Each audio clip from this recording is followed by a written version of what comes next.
कम से कम हर रोज एक बार हमारे बीच में पैदल यात्रा भी करता है, अपने बारे में बताता है। लोगों के बारे में भी हमारे क्षेत्र की जनता भी कहती है कि वो बहुत ईमानदार बच्चा है। अब आप लोग यहाँ पे भी मेरे कुछ कॉलोनी के और मेरे भाई लोग, मेरे पड़ोसी हैं, आप ये बात भी उनसे पूछ के समझ सकते हैं, कॉलोनी में भी आके जान सकते हैं। तो ऐसा नहीं है कि लोगों का मन है कि अपनी पूर्वांचल को आशीर्वाद देकर यहाँ मंगला परिवार से विकास की डोर को आगे बढ़ाना है। जी, वैसे भी बहन जी ने उत्तर प्रदेश में अपने शासनकाल में काफ़ी अच्छा काम करके दिखाया है, जो लोगों को याद है। रोज़गार दिया है, स्वास्थ्य दिया है, चिकित्सा दी है और एजुकेशन दी है। उनके लिए यूनिवर्सिटियों का निर्माण किया है। मतलब बहुत अच्छा काम करके दिखाया है कि उसकी आवाज़ दिल्ली तक है। दिल्ली के युवाओं को अब इस समय, दिल्ली की महिलाओं को अब इस समय इंतजार है बहुजन समाज पार्टी का। वो विकल्प की तलाश में निकले हैं। हमने भी बहुत सारी पद यात्रा इसी चुनाव में, एमसीडी चुनाव में की हैं, गली गली गए हैं और बहुत बुरे हालात लाइव वीडियो पे दिखाए हैं गलियों के। क्या विकास करके दिखाया है इन पूंजीपति पार्टियों ने।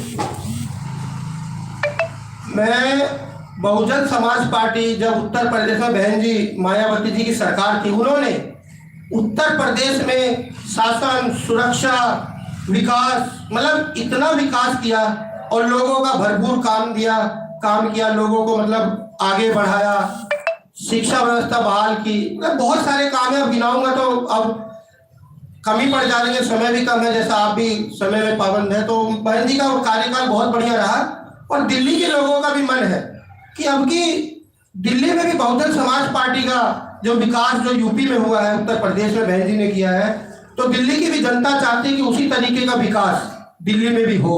जी जी जी।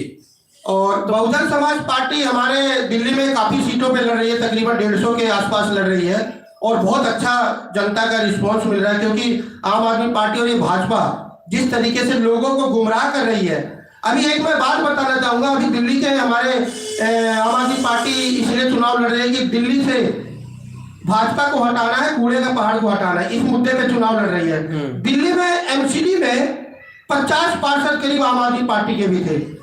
उस कूड़े के पहाड़ को बनाने में उनका पूरा भरपूर योगदान रहा है और लोगों को, उन्होंने भी तो उस कूड़े के पहाड़ को बनाने में पूरा योगदान दिया अपना, और आज फिर लोगों को गुमराह किया जा रहा है कि मगर वो 50 पार्षद ऑलरेडी ये लोग पावर में हैं, सत्ता में है, विज्ञापनों में करोड़ों रुपया ये खर्च कर देते हैं एक छोटे से चुनाव में भी।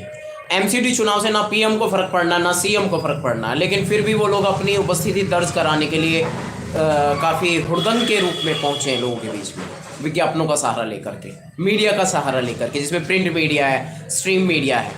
बताएंगे।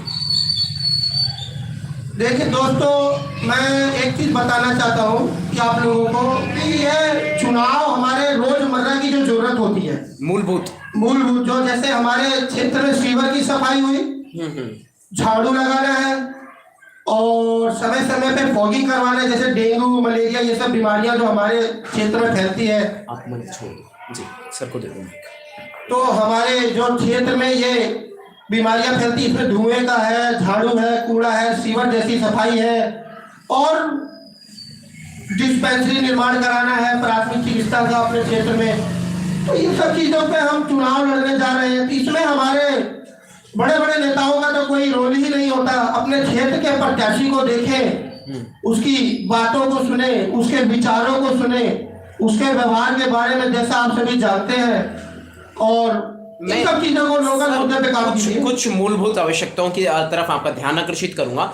जैसे प्राइमरी लेवल पे एजुकेशन है, वो आपके एमसीडी के अंतर्गत आता है। प्राइमरी स्कूल का जो हिसाब किताब है एजुकेशन लेवल का, अंग्रेजी नहीं सिखाई जाती। नर्सरी टू 5 क्लास तक अंग्रेजी का मामला इन्होंने गोल कर रखा है। दशकों से हम भी देख रहे हैं, हम भी इन्हीं एमसीडी स्कूलों में पढ़े हैं। तो ये क्या ज़रूरी है कि नर्सरी से लेकर 5वीं क्लास तक अंग्रेजी गुल रखनी है और सडनली 6ठी क्लास में अंग्रेजी शुरू की जाती है, जिसके कारण आप देखते हैं भाषा का परिवर्तन एक अचानक दिमाग पे भार उत्पन्न करता है। जिस भाषा को बचपन से लागू कर देना चाहिए, 3 साल की उम्र से भाषा में क्या परेशानी है इन मनुवादी सरकारों की, या इन सरकारों ने जो अब तक 3 सरकारें सत्ता में रही हैं बड़ी पावरफुल स्थिति में, उसके बाद भी इन्होंने गरीब जनता का कोई ख्याल नहीं किया। यहाँ तक एजुकेशन लेवल को भी निरस्त कर रखा है। क्या कहेंगे आप? देखिए, अब ये सरकारें हैं, ये अपनी मनमानी करती है। ये सारी दिल्ली की जनता का पूरे भारत की जनता जानती है और मैं सभी से निवेदन करना चाहता